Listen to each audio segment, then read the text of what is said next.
Kumusta po kayo mga kapuso at kasama sa bawat paglalakbay ng damdamin? Akong muli ang inyong liala. Mula dito sa Soul Tales, ang ating munting espasyo kung saan ang bawat puso ay may tinig na naririnig. Sabi nila, ang tahanan daw ang lugar kung saan tayo pinakaligtas. Pero paano kung ang mismong mga pader na nagbibigay sangga ay siya ring nagiging saksi sa mga luhang tahimik na pumapatak?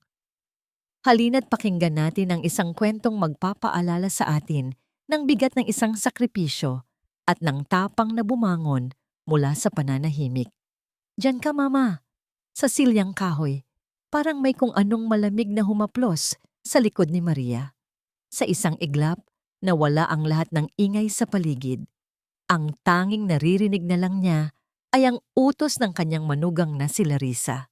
Isang utos na kasing tigas at kasing lamig ng upuang kahoy na itinuturo nito. Dahan-dahan siyang umupo. Naramdaman niya agad ang bawat guhit ng kahoy na tumatama sa kanyang nananakit na likod at balakang.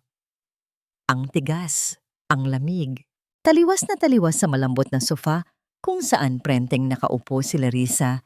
Inaayos ang isang unan na parabang iyon ang pinakamahalagang bagay sa mundo. Napatingin si Maria sa kanyang mga kamay na nakapatong sa kanyang mga tuhod. Nanginginig ang mga ito, bahagya. Ang mga kamay na ito, ang mga kamay na nagkandakalyo sa paglalabada para lang mapag-aral si Daniel. Ang mga kamay na nag-alaga dito noong sanggol pa lamang na buong pagmamahal na hinahaplos ang likod nito hanggang sa makatulog. Ngayon, ang mga kamay na ito ay mahigpit na nakakapit sa gilid ng isang silyang kahoy sa loob mismo ng bahay na pinundar nila ng kanyang yumaong asawa. Darating na ang mga bisita ko, Mama. Mga importanteng tao. Sabi ni Larissa, hindi man lang tumitingin sa kanya. Ang boses nito ay matamis, pero may talim. Kailangan maging presentable ang lahat. Ayokong isipin nila na may problema. Understand? Tumango lang si Maria. Ano pa nga ba ang isasagot niya? Sa loob ng 2 taon, natutunan na niyang lunukin ang sarili niyang mga salita. Ang bawat pagtutol, ang bawat hinaing, ay nagiging bala lang na lalong nagpapahirap sa kanyang sitwasyon. Ang pananahimik ang naging sandata niya para mapanatili ang kapayapaan para sa kanyang anak, para kay Daniel. Napakagatlabi si Maria nang subukang umayos ng upo. Bawat galaw ay parang may karayom na tumutusok sa kanyang mga buto. Ito ang parusa niya sa tuwing may darating na bisita. Kailangan niyang magmukhang kabilang sa pamilya, ngunit hindi masyadong komportable. Isang palamuti na nasa isang tabi, isang anino sa sarili niyang pamamahay. Saan ako nagkamali, Panginoon? Tanong niya sa kanyang isip. Ang mga luha ay nagbabadyang tumulo, pero pinigilan niya. Hindi siya iiyak sa harap ni Larissa. Hindi niya ibibigay ang satisfaksyon na yon sa manugang niya. Biglang tumunog ang isang telepono. Hindi ang kay Larissa, kundi ang luma niyang cellphone na nasa ibabaw ng maliit na mesa sa tabi niya. Nanginginig niyang kinuha ito. Sa screen, nakasulat ang pangalan na nagpapatibok sa kanyang puso at nagbibigay sa kanya ng lakas araw-araw. Daniel, anak ko. Napaangat ang tingin ni Maria kay Larissa. Nakatingin din ito sa kanya. Hindi galit, hindi masaya. Isang tingin lang na blangko, puno ng babala. Isang tingin na nagsasabing, umayos ka sa isasagot mo. Ang bawat segundo na tumatagal, ang pagring ng telepono ay parang isang dagok sa dibdib ni Maria. Ang mga mata ni Larissa ay nakatutok sa kanya. Hindi kumukurap, parang isang agila na nagbabantay sa kanyang biktima. Ramdam ni Maria ang bigat ng tinging iyon, isang presyo na nagsasabing bawat salitang bibitawan niya ay susuriin, titimbangin, at hahatulan. Sa wakas, sa nanginginig na daliri, pinindot niya ang berdeng answer button. Itinapat niya ang telepono sa kanyang tainga. Ma? Hello, Ma? Ang boses ni Daniel sa kabilang linya. Ang boses na yon, ang tanging musika na gustong marinig ni Maria sa mundong ito. Parang gamot na humahaplos sa kanyang nananakit na katawan. Anak, Daniel, halos pabulong niyang sagot. Ma, bakit parang hirap kayong magsalita? Okay lang po ba kayo dyan? Napalunok si Maria. Napasulyap siya kay Larissa na bahagyang umiling, isang babala na hindi kailangan ng salita. Hindi anak, okay lang ako. Pilit niyang pinasigla ang kanyang boses. Napatawag ka? Wala naman po ma. Gusto ko lang kayong kamustahin. Kumain na po ba kayo ng hapunan? Sa isang iglap, napatingin si Maria sa platitong nakapatong sa maliit na mesa sa tabi niya. Isang platitong kanin at kaunting gulay na pinakuluan. Walang sabaw, walang kahit anong ulam. Ito ang hapunan niya gabi-gabi. Ang allowance niya para sa pagkain, ayon kay Larissa, ay kailangan daw tipirin. Muli, nilunok niya ang katotohanan. Oo anak, katatapos ko lang kumain. Busog na busog nga ako. Pagsisinungaling niya. Ang pait ng kasinungalingan ay mas masakit pa sa gutom na nararamdaman niya. Nakita niya ang bahagyang pagtango ni Larissa mula sa sofa, isang pag-apruba sa kanyang pag-arte. Mabuti naman po kung ganon, sabi ni Daniel. Halatang may kausap itong iba sa opisina. Sige po ma, pasensya na. Kailangan ko na pong bumalik sa trabaho. Mag-iingat po kayo palagi dyan. I love you ma. I love you too anak, sagot ni Maria. At sa pagkakataong yon, iyon lang ang tanging katotohanan na lumabas sa bibig niya. Nang mamatay ang linya, ibinaba ni Maria ang telepono. Ang katahimikan ay muling bumalot sa sala. Mas mabigat, mas nakakabingi. Tumayo si Larissa at lumapit sa kanya. Isang nguong ngiting hindi naman umaabot sa mga mata nito. Si Mama, hindi naman mahirap, di ba? Sabi nito, ang boses ay tila kinakausap ang isang paslit. Ganyan lang palagi.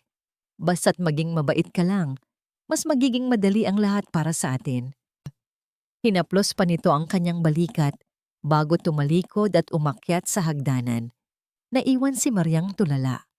Mas magiging madali ang lahat? Anong ibig sabihin ni Larissa? Isang kaba ang biglang gumapang sa kanyang dibdib. Isang takot na hindi niya maintindihan kung saan nanggagaling. Samantala, sa kabilang dako ng mundo, sa loob ng isang malamig na opisina, ibinaba ni Daniel ang kanyang telepono. Napakunot ang kanyang noo. Ilang sandali siyang natahimik, nakatitig sa kawalan. May kung anong hindi tama. Parang pilit ang sigla sa boses ng kanyang ina. Bigla siyang tumayo. Tinawagan niya ang kanyang sekretarya. Jen, sabi niya. Ang boses ay seryoso at desidido. Book ako ng flight pa uwi. Yung pinakamaaga bukas. Biglaan lang. At pakiusap, huwag mong sasabihin kahit kanino. Lalo na kay Larissa. Nasa loob na si Daniel ng airport lounge, naghihintay sa kanyang flight. Hindi siya mapakali. Pabalik-balik siya sa paglalakad. Habang ang isip ay lumilipad pabalik sa Quezon City, ang boses ng kanyang ina kanina. May kung anong kulang. Walang init. Parang boses ng isang taong nagbabasa lang ng script. Sinubukan niyang alisin ang alalahanin. Baka pagod lang si Mama. Matanda na rin. O baka naman namimiss lang siya talaga, kaya nagiging emosyonal. Pero may isang bahagi ng kanyang isip na hindi naniniwala sa sarili niyang mga dahilan. Naupo siya at kinuha ang kanyang telepono. Nag-scroll siya sa kanyang contacts, hinahanap ang isang numero na matagal na niyang hindi natatawagan. Huminto ang kanyang daliri sa isang pangalan. Tita Nelia. Si Aling Nelia. Ang matalik na kaibigan ng kanyang ina noong nabubuhay pa ang kanyang ama. Sila ang magkakapit-bahay na parang magkapatid na ang turingan. Simula nang yumao ang ama niya at naging abala siya sa trabaho, nawalan na rin siya ng koneksyon dito. Idinayal niya ang numero. Matapos ang ilang ring, isang pamilyar na boses ng matanda ang sumagot. Hello? Sino to? Tita Nelia, si Daniel po ito, anak ni Maria. Daniel! Hiho! Ikaw na ba yan? Halos mapasigaw sa tuwa ang matanda sa kabilang linya.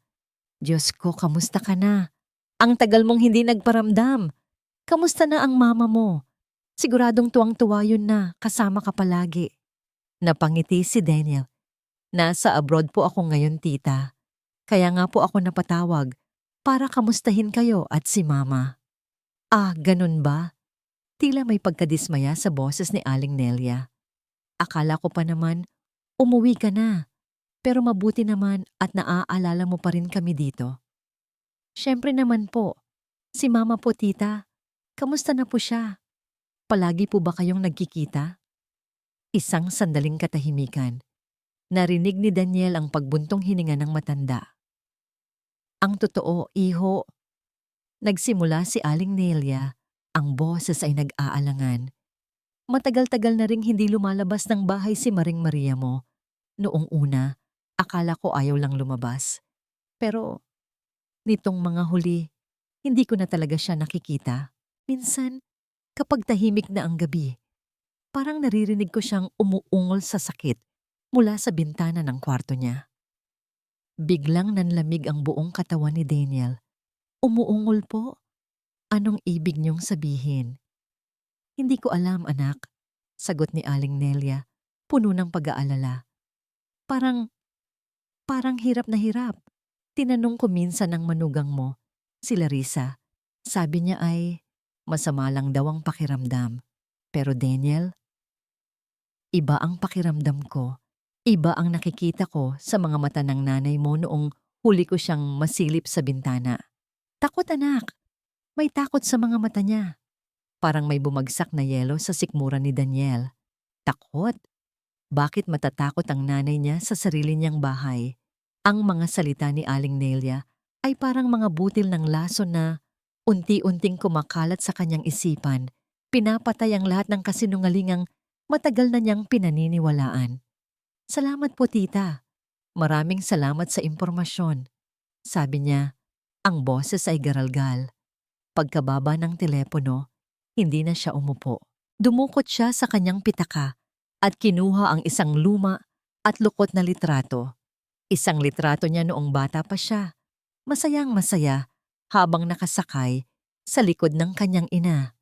Ang nangiti ni Maria sa litratong iyon ay abot hanggang sa mga mata. Puno ng pagmamahal, walang bahid ng takot. Isang pakiramdam ng matinding pagsisisi ang bumalot sa kanya. Paano niya nagawang maging bulag? Paano niya nagawang maniwala na okay lang ang lahat? Final boarding call for flight. PR-103 bound for Manila. Tinawag na ang flight niya. Halos takbuhin niya ang boarding gate. Kailangan na niyang umuwi. Kailangan niyang malaman ang totoo. Pagkalipas ng 14 na oras, lumapag ang eroplano sa Maynila. Hindi na siya nag-abala pang magpahinga. Sumakay siya agad ng taxi. Habang papalapit ang taxi sa kanilang bahay, lalong bumibilis ang kabog ng kanyang dibdib.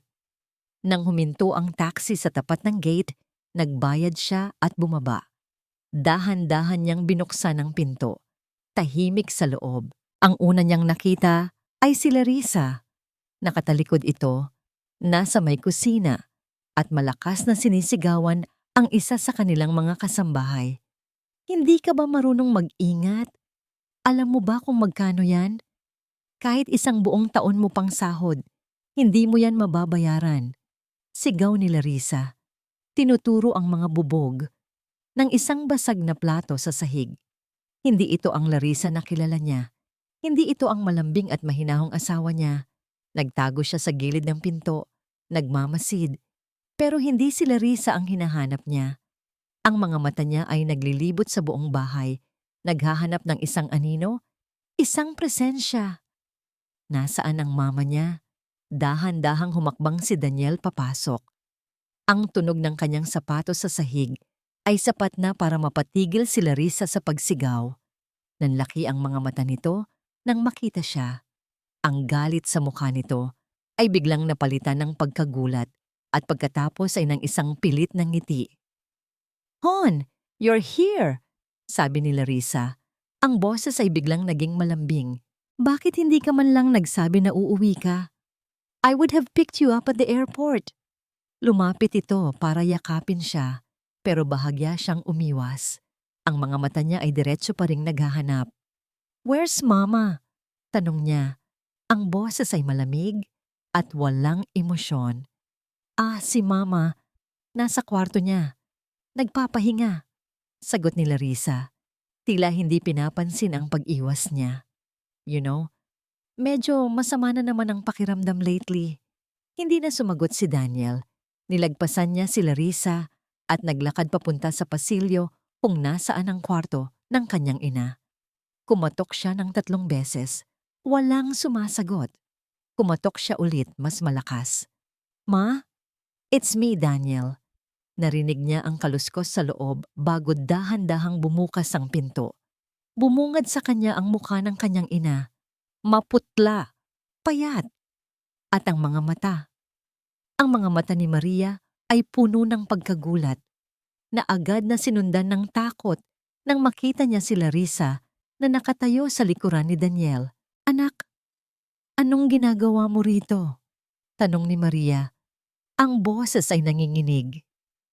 "I came home to see you, Ma," sabi ni Daniel pilit nang ngumingiti. Pumasok siya sa loob ng kwarto. Ang unang napansin niya ay ang amoy. Amoy ng gamot at ng isang silid na bihirang mabuksan ng mga bintana. Umupo siya sa gilid ng kama. Ang telebisyon sa harap ng kama ay nakapatong lang doon. May alikabok at halatang hindi gumagana dahil wala itong saksak. Lumapit siya at sinubukang i-on, pero wala. "Sira po ang TV, Ma?" tanong niya. Oo anak. Matagal na." Mabilis na sagot ni Maria. Sabay sulyap kay Larissa na nakasandal sa hamba ng pinto. Nakahalukip-kip, nagmamasid. Binuksan ni Daniel ang maliit na cabinet sa tabi ng kama. Nakita niya roon ang lahat ng bote ng mamahaling vitamins at food supplements na ipinapadala niya buwan-buwan. Halos lahat ay hindi pa nabubuksan. Sarado pa ang selyo. "Hindi niyo po iniinom to, Ma?" "Iniinom ko. Minsan, kapag naaalala ko," sagot ni Maria, umiiwas ng tingin. Isang matinding kirot ang naramdaman ni Daniel. Ang lahat ng pag-aalala niya mula sa malayo, ang lahat ng perang ginagastos niya para masigurong komportable ang ina, lahat ay isang malaking kasinungalingan. May isang hindi nakikitang bakod na itinayo sa paligid ng kanyang ina, at ang nagtayo nito ay ang babaeng pinakasalan niya. "Ma, magbihis po kayo," sabi ni Daniel, tumatayo. "Lalabas tayo. Kakain tayo sa labas. Tayong dalawa lang." Nakita niya ang kislap ng saya sa mga mata ni Maria. Isang kislap na matagal na niyang hindi nakikita. Pero kasing bilis ng paglitaw nito, ay siya ring bilis ng pagkawala nito nang magsalita si Larissa mula sa pinto. "Hon, I don't think that's a good idea," sabi ni Larissa. Ang boses ay malumanay, ngunit may diin. "Ang sabi ng doktor ni Mama, kailangan niya ng absolute rest. Bawal siyang ma-stress o mapagod. It's for her own good." Hinarap siya ni Daniel. "Sinong doktor?" "Dr. Alves, ang family doctor natin." Mabilis na sagot ni Larissa. Tumango si Daniel, pero ang isip niya ay nag-iipon ng lahat ng impormasyon. Isang sirang TV. Mga gamot na hindi iniinom. Isang doktor na nagbabawal lumabas.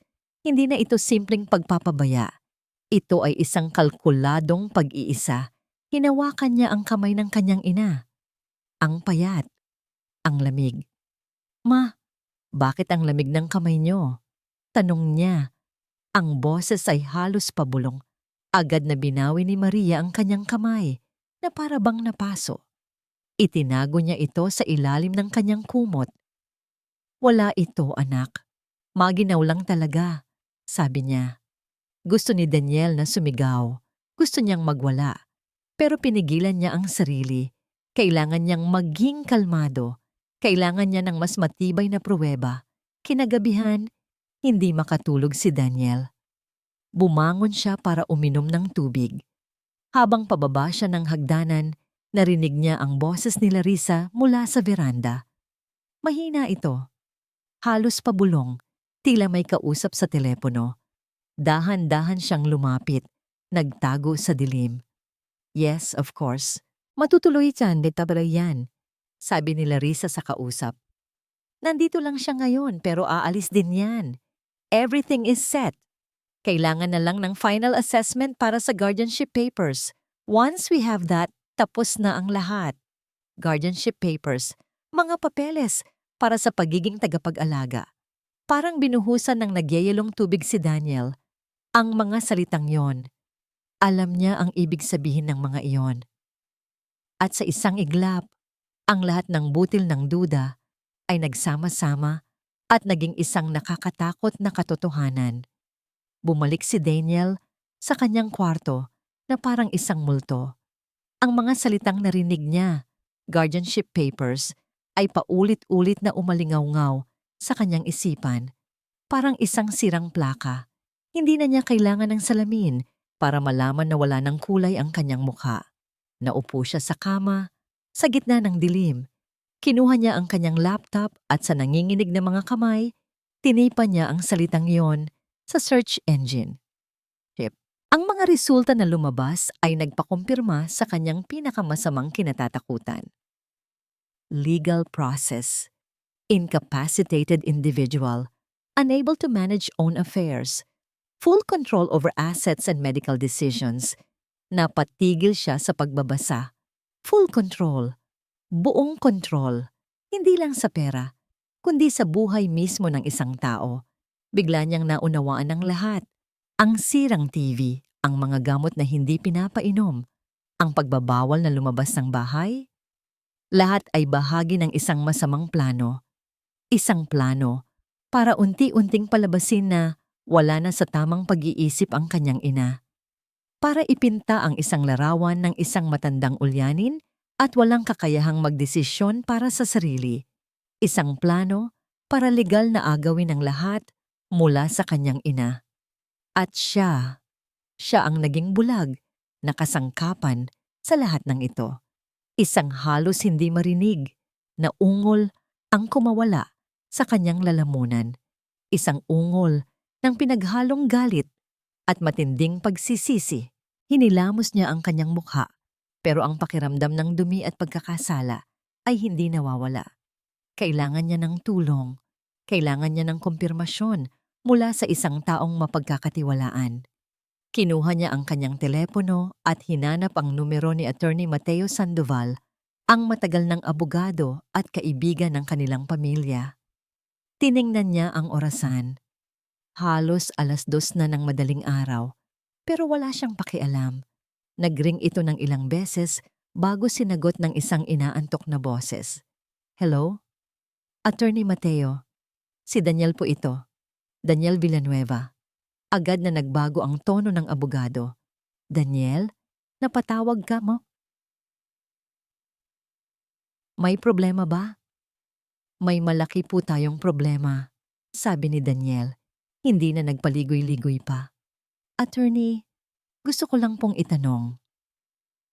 Ano po ang ibig sabihin kapag ang isang tao ay nag-a-apply para sa guardianship ng iba? Katahimikan sa kabilang linya. Pagkatapos ng ilang segundo, sumagot si Mateo.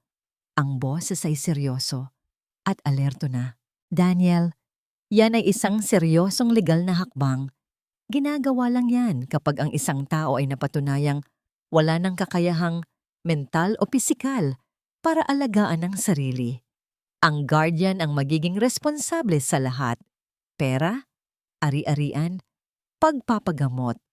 Sa madaling salita, ang taong nasa ilalim ng guardianship ay nawawalan ng karapatang magdesisyon para sa kanyang sarili. Bakit mo na itanong? Bumagsak ang balikat ni Daniel. Narinig ko po si Larissa. May kausap siya. Binanggit niya ang guardianship papers para kay mama.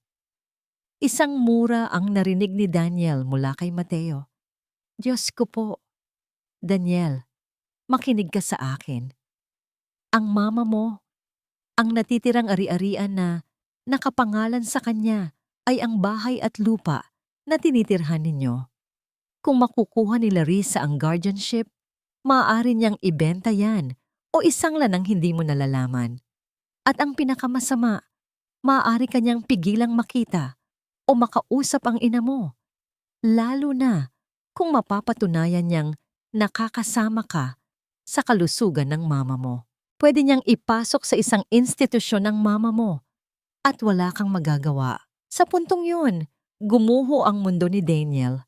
Ang kanyang ina, ikukulong, ilalayo sa kanya, ang imahe ng kanyang inang nakaupo sa isang madilim na silid ng isang home for the aged, mag-isa at naghihintay sa wala, ay sumaksak sa kanyang puso. Nagsimulang tumulo ang mga luha sa kanyang mga mata, mga luha ng galit, mga luha ng takot, at higit sa lahat, mga luha ng matinding pagsisisi. Patawarin mo ako, ma. Bulong niya sa kawalan. Ang boses ay basag. Patawarin mo ako. Ibinaba niya ang tawag. Matapos mangakong magkikita sila ni Mateo kinabukasan. Umupo siya sa dilim. Ang bigat ng katotohanan ay dumadagan sa kanyang balikat. Ang asawang pinagkatiwalaan niya ay isang ahas. At ang ina na nagmahal sa kanya nang walang kapalit ay nasa bingit ng kapahamakan. Maya-maya, bumukas ang pinto ng kwarto. Pumasok si Larissa, nakangiti. Ang ngiting iyon na dati nagbibigay sa kanya ng kapayapaan, ngayon ay parang lason sa kanyang paningin. Lumapit ito sa kanya, umupo sa tabi niya. Hon, hindi ka patulog? May problema ba? Hindi siya sumagot. Anyway, patuloy nito, tila hindi napapansin ang tensyon. I just want to let you know, I scheduled a full medical checkup para kay mama bukas. Isang very trusted doctor para lang masigurado natin na naaalagaan siya ng tama. Ang bawat salita ay parang sampal. Ang check-up, ang trusted doctor. Ito na yon. Ito na ang huling hakbang sa plano nito. Tumingin si Daniel kay Larissa. Sa unang pagkakataon, hindi ang asawa niya ang nakita niya, kundi isang estranghero, isang kaaway. At sa sandaling iyon, alam na niya ang kailangan niyang gawin. Kinabukasan, ang sikat ng araw ay parang may dalang premonisyon. Para kay Maria, isa lang itong ordinaryong umaga, puno ng tahimik na pagtitiis. Pero para kay Daniel, ito ang araw ng digmaan. Maagang bumangon si Daniel. Pagbaba niya, naroon na si Larissa sa kusina, masayang naghahanda ng kape. Ngumiti ito sa kanya, isang ngiting perpekto at mapanlinlang. Good morning, Hon. Bati nito. I already told Mama about her checkup. Pumayag naman siya. The car will be here at 9. Tumangulang si Daniel, kumuha ng kape at umupo. Nagkunwari siyang nagbabasa ng dyaryo, pero ang kanyang mga mata ay nakamasid sa bawat kilos ni Larissa. Ang kanyang puso ay kumakarera, pero ang kanyang muka ay isang blangkong pader. Naalala niya ang usapan nila ni Attorney Mateo kagabi. Daniel, huwag kang gagawa ng kahit anong iskandalo. Huwag mo siyang kokomprontahin. Let her play her game. Hayaan mong ituloy niya ang plano niya. We will catch her in the act. Mas matibay ang laban natin kapag ganoon. Kaya't umarte siyang parang walang alam. Umarte siyang siya pa rin ang asawang nagtitiwala. Ang anak na walang pakialam. At si Larissa, sa kanyang pagiging kampante, ay naniwala. 8:30, pumanhik si Larissa sa kwarto ni Maria para tulungan itong magbihis. Sinundan sila ni Daniel ng tingin.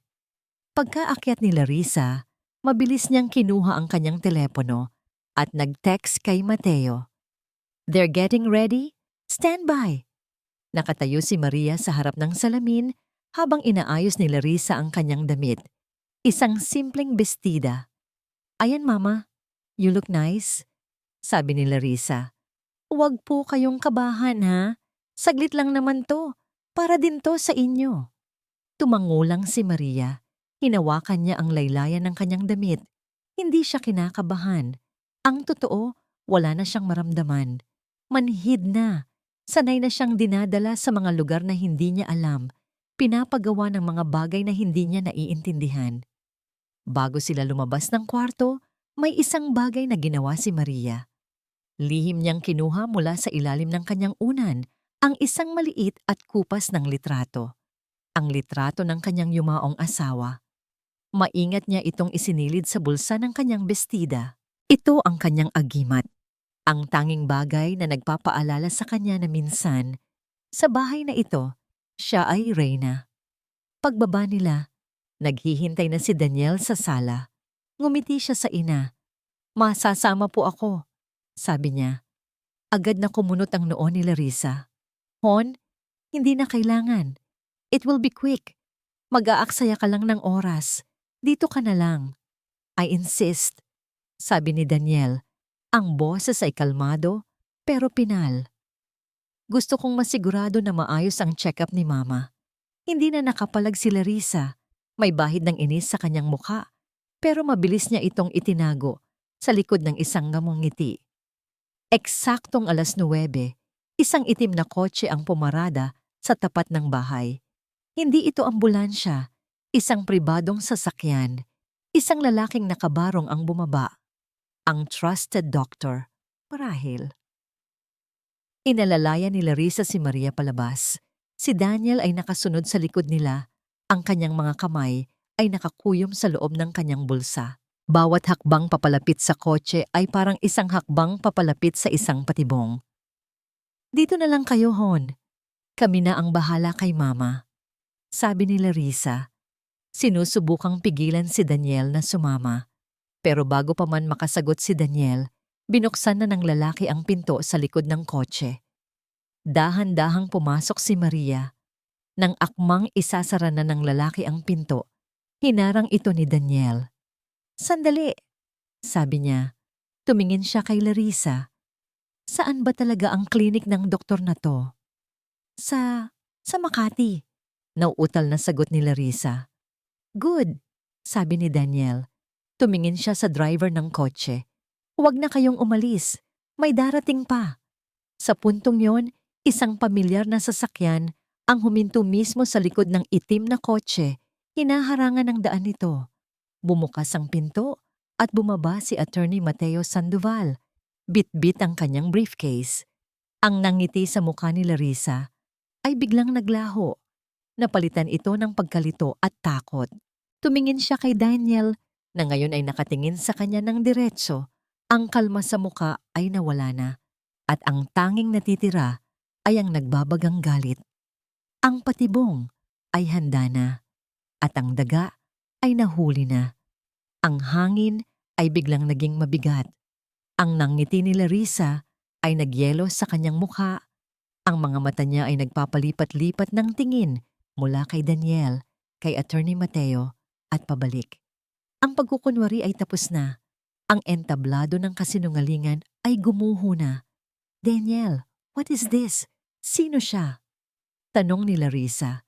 Sinusubukang bawiin ang kontrol, pero ang panginginig sa boses niya ay hindi maitatago.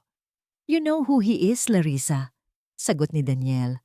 Ang boses ay kalmado na parang tubig, bago ang isang bagyo.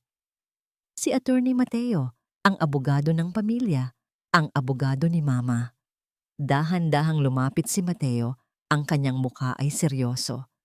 Tumango siya sa lalaking driver ng itim na kotse. "Mabuting umalis na kayo bago pa madamay sa kasong kidnapping at falsification of medical records." Naintindihan agad ng driver at ng pekeng doktor ang sitwasyon. Walang sabi-sabing sumakay sila sa kotse at mabilis itong pinaharurot paalis. Iniiwan si Larissa na mag-isang nakatayo. Napapalibutan ng mga taong alam na ang kanyang sikreto. "Hon, I don't understand. It's just a check-up." Giit pa ni Larissa, ang desperasyon ay gumuguhit na sa kanyang mukha. "A check-up?" Tumawa si Daniel, isang tawang walang saya. "Isang check-up na magdedeklarang wala ng kakayahang mag-isip ang nanay ko? Isang check-up na magbibigay sa'yo ng karapatang kontrolin ang lahat ng meron siya? Ganun ba, Larissa? Inalalaya ni Daniel ang kanyang ina palabas ng kotse. Nanginginig si Maria, nalilito sa mga nangyayari. Dinala siya ni Daniel papasok ng bahay, pabalik sa sala. Sumunod si Larissa at si Mateo. Isinara ni Daniel ang pinto. Nagsimula ang paghuhukom. Hindi totoo yan. Paano mo nasasabi yan? Sigaw ni Larissa. Ang mga luha ay nagsisimula nang mamuo sa kanyang mga mata. Mga luha ng isang actress. Ginagawa ko to dahil nag-aalala ako sa kanya. Nakikita ko siyang nahihirapan. Ikaw nasaan ka?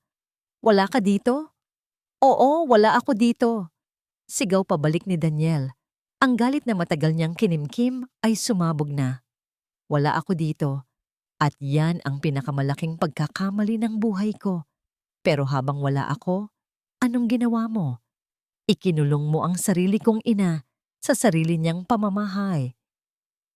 Ginito mo siya. Pinabayaan mo siyang magkasakit. At ang silya na kahoy.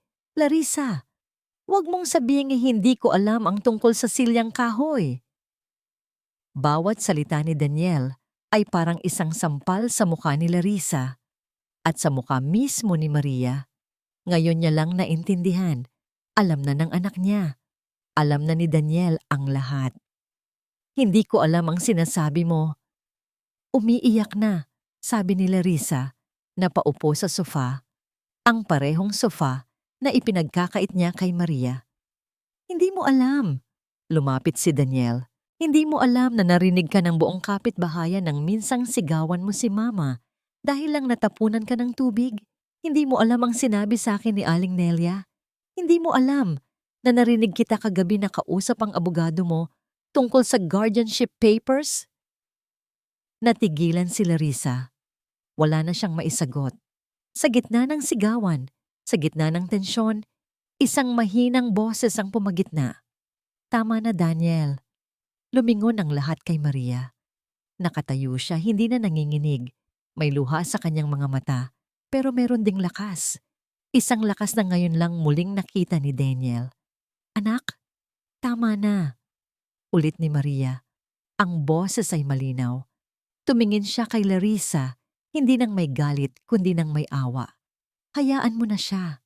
Ang mga salitang iyon, ang pagpapatawad sa boses ni Maria ay mas masakit pa kaysa sa kahit anong parusa. Dahil ipinapakita nito kung gaano kadakila ang pusong sinaktan ni Larissa. Ipinapakita nito kung gaano kalaki ang kasalanang nagawa niya. Doon na napahagulhol si Larissa. Hindi na pag-arte, kundi tunay na pag-iyak ng isang taong natalo. Pero hindi pa tapos ang lahat. Bumukas ang pinto. Hindi bumukas. Kusa itong binuksan mula sa labas. Pumasok ang dalawang pulis, kasama si Attorney Mateo na siyang nagpapasok sa kanila. Kalmadong lumapit si Mateo kay Larissa. Naglabas siya ng isang folder mula sa kanyang briefcase at ipinatong ito sa mesa. Mrs. Larissa Villanueva, sabi ni Mateo sa isang formal na tono. I believe these are yours? Nakatanga si Larissa sa folder. Iyon ang kopya ng lahat ng dokumentong inihanda niya. Ang mga pekeng medical assessment, ang petisyon para sa guardianship, ang ebidensya ng kanyang krimen. Tumingin si Daniel sa kanyang ina, na ngayon ay nakatingin din sa kanya, isang tingin ng pasasalamat at pagmamahal. Tapos na. Ang laro ay tapos na. Ang katahimikan sa sala ay mas matindi pa kaysa sa sigawang naganap kanina. Tanging ang mahinang paghikbi na lamang ni Larissa ang maririnig. Nakatingin siya sa folder na nasa mesa na para bang yun ay isang ahas na handa siyang tuklawin anumang oras. Kalmadong ipinaliwanag ni Attorney Mateo ang sitwasyon sa mga pulis. Mayroong attempted fraud, falsification of documents, at posibleng illegal detention. Bawat salitang legal na binibitawan ng abogado ay parang pako na ipinupukpok sa kabaong ng mga kasinungalingan ni Larissa. Hindi ko to ginusto. May mga problema lang sa negosyo. Kailangan ko ng pera. Pabulong na, sabi ni Larissa sa pagitan ng kanyang mga hikbi. Ngayon lang narinig ni Daniel ang isang pahiwatig ng katotohanan. Ngunit huli na ang lahat. Ang kanyang mga dahilan ay nalunod na sa dagat ng sakit na idinulot niya. Isang pulis ang lumapit sa kanya. Ma'am, kailangan niyo po munang sumama sa amin sa presinto para sa inyong statement. Hindi na pumalag si Larissa. Para siyang isang manika na nawalan ng tali. Dahan-dahan siyang tumayo. Ang dating tindig ng isang matagumpay na babae ay wala na. Napalitan ito ng isang taong talunan at nakayuko. Bago siya tuluyang lumabas, huminto siya at lumingon kay Daniel. Pagkatapos ay kay Maria. May gusto siyang sabihin, pero walang salitang lumabas. Tanging isang tingin ng pagsisisi o marahil pagkaawa sa sarili. Pagkatapos ay wala na siya. Isinara ng mga pulis ang pinto at ang bigat sa loob ng bahay ay tila nabawasan, ngunit napalitan ng isang kakaibang bigat ng katotohanan at pagsisisi. Nagpaalam na rin si Attorney Mateo. Daniel, tatawagan kita para sa mga susunod na hakbang. Sa ngayon, ang mahalaga ay ang mama mo. Tumangulang si Daniel. Naiwan silang dalawa ni Maria sa sala.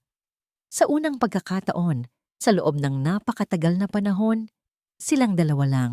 Walang anino ni Larissa na nagbabantay. Walang mga matang mapanghusga. Naupo si Maria, hindi sa silyang kahoy na nasa isang sulok pa rin, kundi sa malambot na sofa. Dahan-dahan niyang hinaplos ang tela nito na para bang ngayon lang niya ito nahawakan. Si Daniel ay nanatiling nakatayo, nakatingin sa ina. Hindi niya alam kung saan magsisimula. Ang salitang sorry ay parang kulang na kulang. Ma, simula niya ang boses ay basag. Hindi siya pinatapos ni Maria. Tumingala ito at ngumiti sa kanya. Isang ngiting pagod pero totoo. Halika rito anak, sabi nito. Tinatapik ang espasyo sa tabi niya sa sofa. Sumunod si Daniel. Umupo siya sa tabi ng ina, pero may distansya pa rin. Pakiramdam niya, hindi siya karapat-dapat na tumabi dito. Katahimikan. Pagkatapos, hindi na napigilan ni Daniel ang lahat ng emosyon na kanyang itinago. Ang galit, ang takot, ang matinding pagsisisi ay bumuhos. Yumuko siya at sa harap ng kanyang ina, humagulhol siya na parang isang batang nawawala. Ang kanyang malaking katawan ay nayayanig sa bawat hikbi. Dito, sa tabi ng kanyang ina, bumalik siya sa pagiging isang paslit na naghahanap ng kalinga. At pagkatapos, isang bagay na hindi niya inaasahan ang nangyari. Dahan-dahan, lumuhod si Daniel sa sahig, sa harap mismo ng kanyang ina. Hinawakan niya ang mga payat na binti nito, isinubsob ang kanyang mukha sa mga tuhod ni Maria, at doon ipinagpatuloy ang kanyang pag-iyak. Ma, sorry po. Paulit-ulit niyang sinasabi sa pagitan ng mga hikbi. Sorry po sa lahat-lahat. Pinabayaan ko kayo, ma. Patawarin niyo po ako. Naramdaman niya ang isang kamay na marahang humahaplos sa kanyang buhok. Ang parehong haplos na nagpapakalma sa kanya noong bata pa siya. Ang haplos na kayang pawiin ang lahat ng sakit sa mundo. Shh! Tama na anak. Narinig niyang sabi ni Maria. Ang boses ay puno ng pagmamahal na hindi kailanman nagbago. Hindi mo kasalanan. Kasalanan ko po, ma. Naging bulag ako. Anak, sabi ni Maria, hinawakan ang kanyang baba at itinaas ang kanyang mukha para magkatinginan sila. Nakita ni Daniel ang mga luha na dumadaloy din sa mga pisngi nito. Ang mahalaga, gising ka na ngayon. Nandito ka na. Yun lang ang mahalaga sa akin. Na nandito ka na. Niyakap ni Daniel ang kanyang ina. Mahigpit na mahigpit.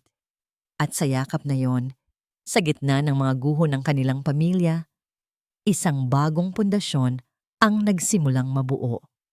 Isang pundasyon na gawa sa luha, pagsisisi at walang hanggang pagmamahal ng isang ina. Lumipas ang ilang araw.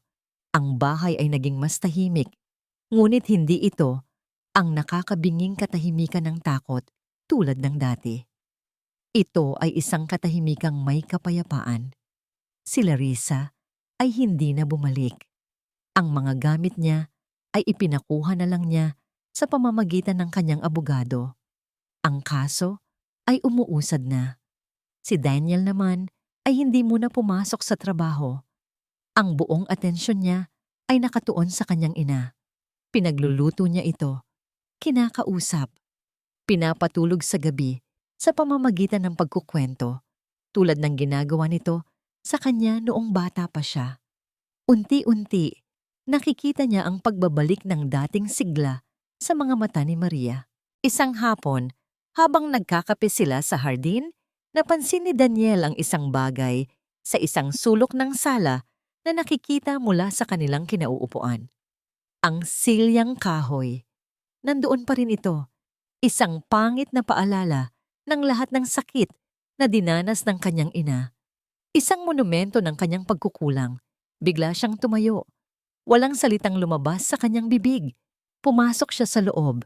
Kinuha ang silyang kahoy at binitbit ito palabas sa likod bahay. Sumunod si Maria. Nagtataka. Nakita niya si Daniel na inilapag ang upuan sa isang bakanteng espasyo sa damuhan. Pagkatapos ay kumuha ito ng lighter mula sa kanyang bulsa. Doon naintindihan ni Maria ang gagawin nito. "Anak," mahinang sabi niya. Humarap si Daniel sa kanya. Ang araw ng hapon ay tumatama sa kanyang mukha at nakita ni Maria ang sakit at pagsisisi na naroon pa rin. "Hindi ko na kayang makita yan, Ma," sabi ni Daniel. Ang boses ay nanginginig. "Sa tuwing nakikita ko yan, naaalala ko kung paano ko kayo pinabayaan. Naaalala ko ang bawat araw na umupo kayo dyan, nag-iisa at nasasaktan. Habang ako ay nasa malayo, walang kamalay-malay, kailangan kong alisin to." Lumapit si Maria sa kanya. Hinawakan niya ang kamay ng anak na may hawak na lighter. "Daniel, makinig ka," sabi niya. Ang boses ay mahinahon. Ang silyang yan ay isang bagay lang, isang pirasong kahoy. Ang sakit wala dyan, nandito, at itinuro niya ang kanyang puso. At dito, itinuro naman niya ang puso ni Daniel. Ang pagsunog dyan ay hindi makakatanggal ng mga alaala. Tinitigan ni Daniel ang ina.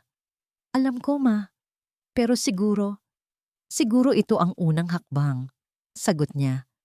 Ang unang hakbang para sa ating dalawa. Ilang sandaling nagtitigan lang sila. Pagkatapos, dahan-dahang binitawan ni Maria ang kamay ng anak. Tumango siya. Binuksan ni Daniel ang lighter. Ang maliit na apoy ay sumayaw sa hangin bago niya ito idinikit sa isang paa ng upuan. Noong una ay ayaw pa nitong kumapit. Pero hindi sumuko si Daniel. Maya-maya, ang apoy ay nagsimulang kumain sa tuyong kahoy. Dahan-dahan, unti-unti. Magkatabi silang nakatayo, pinapanood ang paglamon ng apoy sa silya. Ang usok ay umakyat sa langit. Dala ang lahat ng masasamang alaala. Ang mga tunog ng pagliliyab ng kahoy ay parang mga bulong ng nakaraan na sa wakas ay pinapakawalan na. Nang ang upuan ay halos abo na lang, nagsalita si Maria. Ang mga mata ay nakatutok pa rin sa apoy. Ang kahoy nasusunog, sabi niya. Nawawala, nagiging abo. Pero ang pagmamahal ng ina, Daniel, hindi. Tumingin siya sa anak. May ngiti sa kanyang mga labi. Isang tunay na ngiti.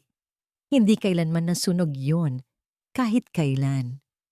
Niyakap ni Daniel ang kanyang ina habang ang huling piraso ng kahoy ay nagiging baga. Sa init ng apoy at sa init ng yakap ng kanyang ina, naramdaman ni Daniel ang isang uri ng kapatawaran. Hindi lang mula sa ina, kundi mula na rin sa kanyang sarili. Nang pabalik na sila sa loob ng bahay, isang sulat ang iniabot ng kanilang kasambahay kay Daniel. Galing sa abogado ni Larissa, isang formal na abiso na humihiling ng isang pag-uusap para sa mga tuntunin ng kanilang diborsyo. Hawak ni Daniel ang sulat. Ito na, ang huling sinulid na nag-uugnay sa kanyang nakaraan. Oras na para putulin ito. Oras na para sa isang bagong simula. Sa isang maliit at tahimik na coffee shop, Ilang araw pagkatapos ng pagsunog sa silyang kahoy, nagkita sina Daniel at Larissa sa huling pagkakataon. Walang mga abogado. Silang dalawa lang, gaya ng napagkasunduan. Ang Larissa na dumating ay ibang-iba sa babaeng nakilala at minahal ni Daniel. Wala na ang mamahaling damit at alahas. Wala na ang postura ng kumpiyansa. Ang babaeng nasa harap niya ngayon ay mukhang pagod. Ang mga mata ay bahagyang namamaga at may pait sa gilid ng kanyang mga labi. Umorder sila ng kape. Ilang minutong katahimikan ang namagitan sa kanila. Tanging ang tunog ng mga kutsarita na humahalo sa kanilang tasa ang maririnig. Pinirmahan ko na ang mga papeles. Si Larissa ang unang bumasag sa katahimikan.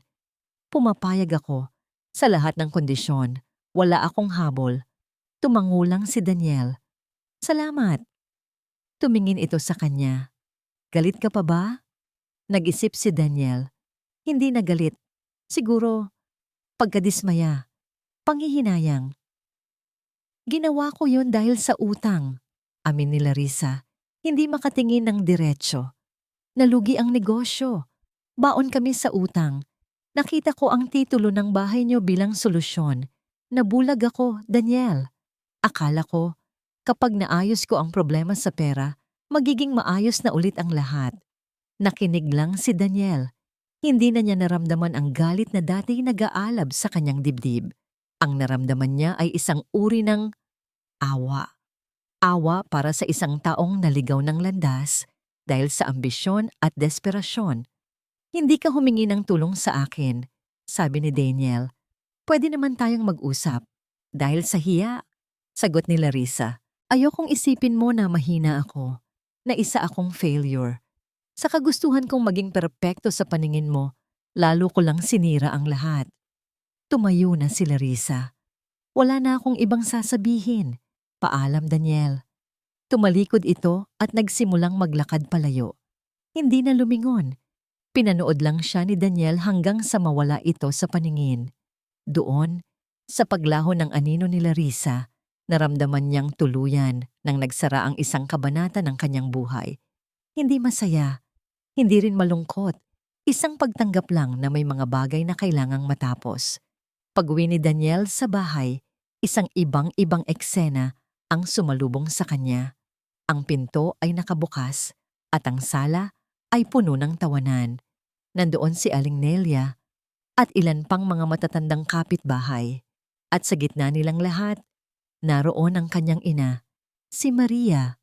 Masayang nagkukwento habang naghahalo ng isang malaking kaldero sa kusina. Ang amoy ng pagkaing niluluto ay pumuno sa buong bahay. Amoy ng bawang, sibuyas at toyo. Amoy ng adobo. Ang paboritong pagkain niya. Ang lutong bahay na matagal na niyang hindi natitikman. Daniel, anak, tamang-tama ang dating mo. Masayang bati ni Maria. Halika, tikman mo itong adobo ko. Lumapit si Daniel. Sumandok si Maria ng kaunting sabaw at ipinatikim sa kanya. Sa unang higop pa lang, parang may kung anong mainit na gumapang sa kanyang buong katawan. Hindi lang ang init ng sabaw, kundi ang init ng pagmamahal, ang lasa ng tahanan. Masarap po ma, sobrang sarap, sabi niya.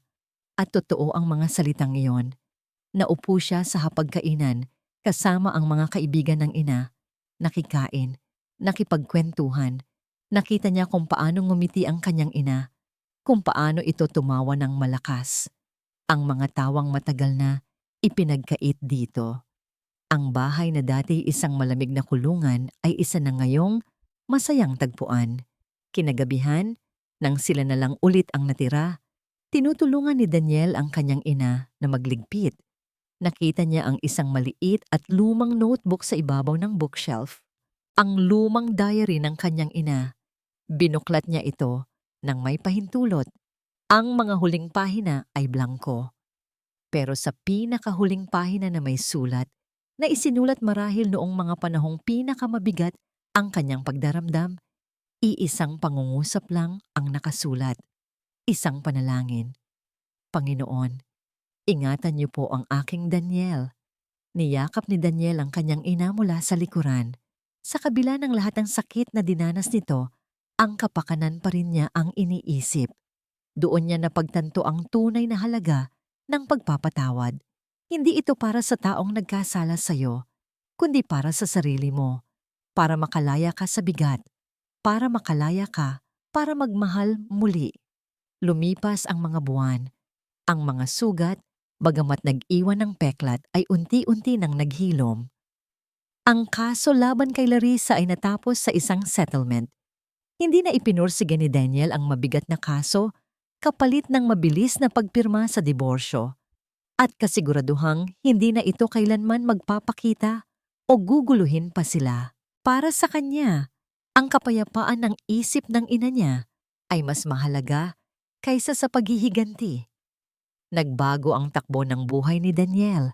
Tinanggihan niya ang isang malaking promosyon sa ibang bansa at sa halip ay humanap ng paraan para pamahalaan ang kanyang trabaho mula sa Pilipinas.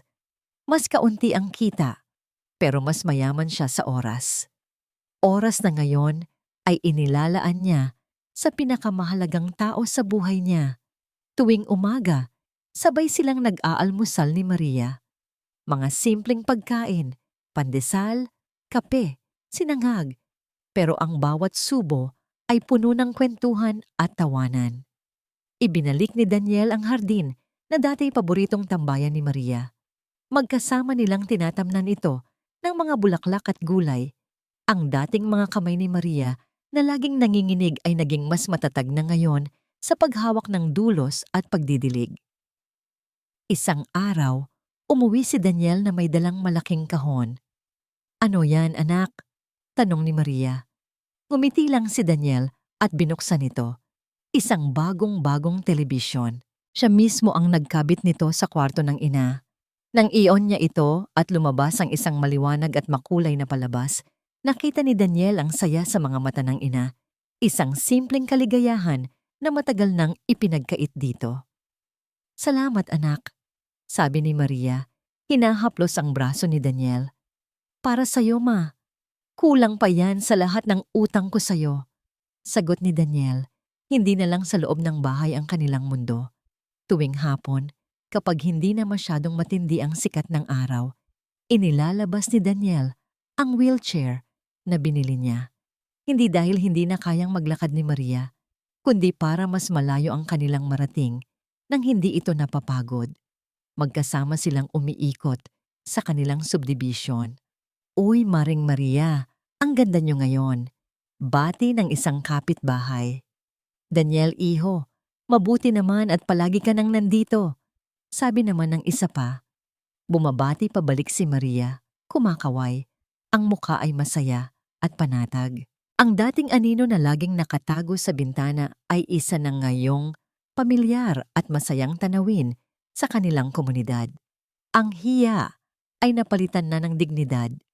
Isang hapon, habang nakaupo sila sa parke at pinapanood ang mga batang naglalaro, napansin ni Daniel ang isang matandang babae na nakaupo mag-isa sa isang bench sa di kalayuan. Nakatingin lang ito sa kawalan. Ang mukha ay malungkot. "Kawawa naman siya, ano?" sabi ni Maria. Mukhang mag-isa lang sa buhay. Natahimik sila pareho. Iniisip ang matanda. Naalala ni Daniel ang mga araw na ang ina niya ay may ganoon ding itsura.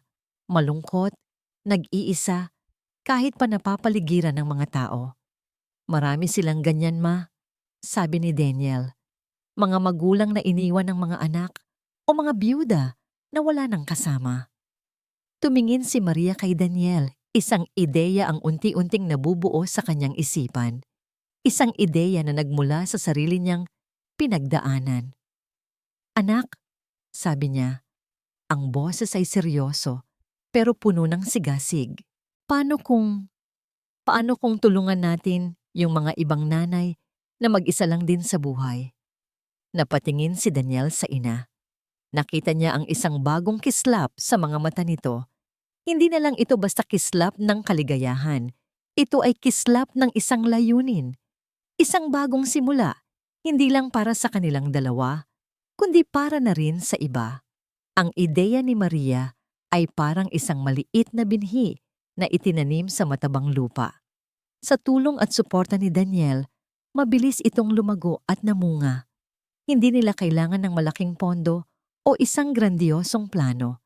Nagsimula sila sa simple. Ipinagpaalam ni Daniel sa kanilang Homeowners Association ang balak nila. Pumayag naman ito kaagad, lalo na't kilala na sa kanilang lugar ang kwento ng mag-ina.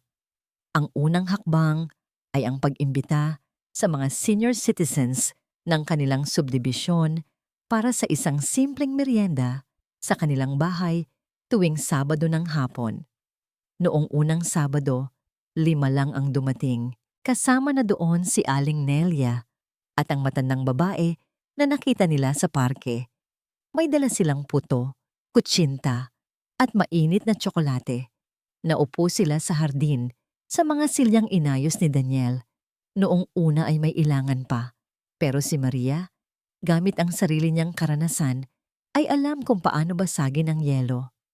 Ako po, paborito kong libangan ngayon ay manood ng teleserye. Pag-amin niya na ikinatawa ng lahat. Kayong lahat, ano naman ang pinagkakaabalahan ninyo? At mula roon, dumaloy na ang kwentuhan. Kwento tungkol sa mga apo sa malayo. Kwento tungkol sa mga iniindang sakit sa katawan. Kwento tungkol sa pangungulila. At higit sa lahat, kwento ng mga tawanan. Sa mga sumunod na linggo, dumami ng dumami ang dumadalo. Ang dating 5 bisita ay naging 10, tapos 15.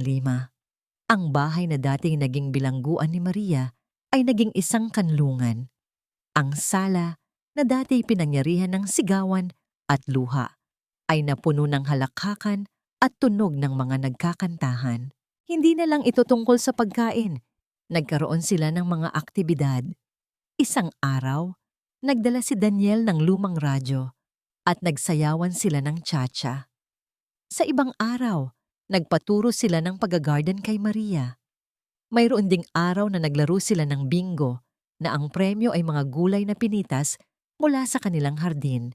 Si Daniel ang naging taga-asikaso. Siya ang tagabili ng pagkain, taga-ayos ng upuan, at tagakuha ng litrato. Nakita niya ang kanyang ina sa isang bagong liwanag. Hindi na lang siya ang inang kailangan niyang alagaan. Siya si Nanay Maria, ang puso ng kanilang maliit na samahan. Ang kanyang mga payo, ang kanyang mga ngiti, ang kanyang presensya ay nagbibigay ng lakas sa ibang mga nanay na nalulungkot. Isang hapon, habang abala ang lahat sa paglalaro ng bingo, isang matandang babae ang lumapit kay Maria. Ito yung babaeng una nilang nakita sa parke, si Lola Ising. Hinawakan ni Lola Ising ang mga kamay ni Maria. May mga luha sa kanyang mga mata, ngunit ito ay mga luha ng pasasalamat. Salamat sa iyo, Maria, sabi nito. Ang boses ay garalgal. Alam mo ba, bago ako napunta dito, halos 1 taon na akong hindi tumatawa. Simula nang mamatay ang asawa ko at umalis ang mga anak ko, kinakausap ko na lang ang mga pader.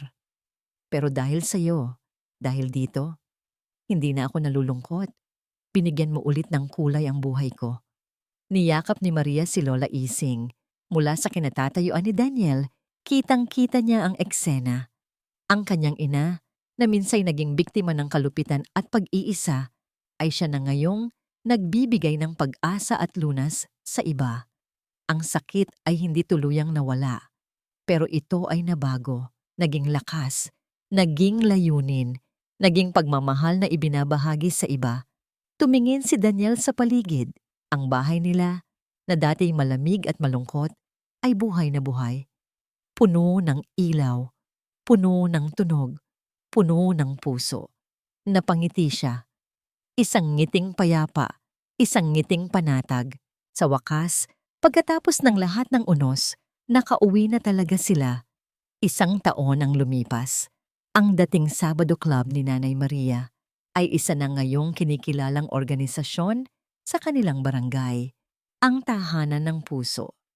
Sa tulong ng munisipyo at ng ilang pribadong donasyon, nakapagpatayo sila ng isang maliit na center kung saan araw-araw nang may aktibidad para sa mga senior citizen.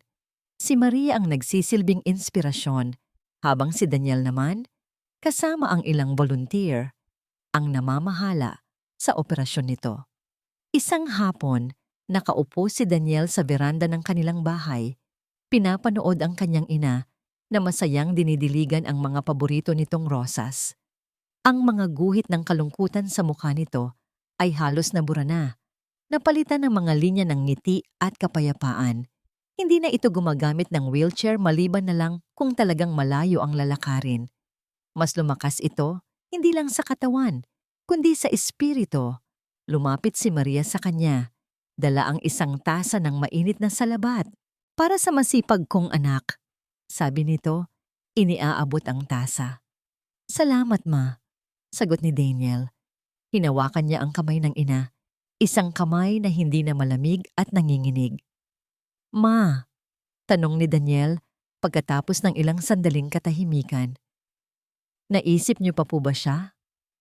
Alam ni Maria kung sino ang tinutukoy ng anak. Tumingin siya sa malayo, sa mga ulap na dahan-dahang gumagalaw sa kalangitan. Minsan, pag-amin niya, hindi galit anak, hindi rin awa. Naaalala ko lang siya bilang isang aral, isang paalala kung gaano kahalaga ang magpatawad. Hindi para sa kanya, kundi para sa sarili ko. Dahil kung hindi ko siya pinatawad sa puso ko, hanggang ngayon, bilanggo pa rin ako ng nakaraan. Bilanggo pa rin ako sa sakit na idinulot niya. Ngumiti siya. Malaya na ako, Daniel. At yun ang pinakamahalaga. Naintindihan ni Daniel. Ang tunay na kapatawaran pala ay hindi paglimot, kundi pag-alala ng walang nararamdamang sakit. Sila'y nanatiling tahimik, ninamnamang kapayapaan ng dapit hapon at ang init ng salabat. Natagpuan na nila ang kanilang katahimikan.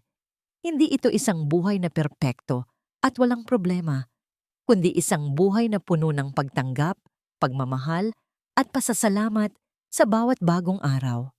Tumingin si Daniel sa kanilang bahay. Ang bahay na ito ay naging saksi sa lahat, sa kasakiman, sa sakit, sa pagwawalang bahala. Ngunit naging saksi rin ito sa katatagan, sa pagbangon, at sa walang sawang pagmamahal. Natutunan niya ang isang napakahalagang aral. Ang pagiging mabuting anak ay hindi nasusukat sa laki ng perang ipinapadala mo o sa ganda ng bahay na ibinibigay mo. Ang tunay na pagmamahal at pag-aaruga ay nasusukat sa oras na inilalaan mo, sa pakikinig mo sa mga kwentong hindi nila masabi, at sa tapang mong ipaglaban sila kapag sila'y inaapi. Naramdaman ni Daniel ang pagpisil ng kanyang ina sa kanyang kamay. Tumingin siya dito at ngumiti. Sa bahay na yon, sa yakap ng kanyang ina, sa gitna ng hardin na sabay nilang itinayo. Tunay na naramdaman ni Daniel na sa wakas, nakauwi na siya. At iyon ang tunay na kahulugan ng tahanan.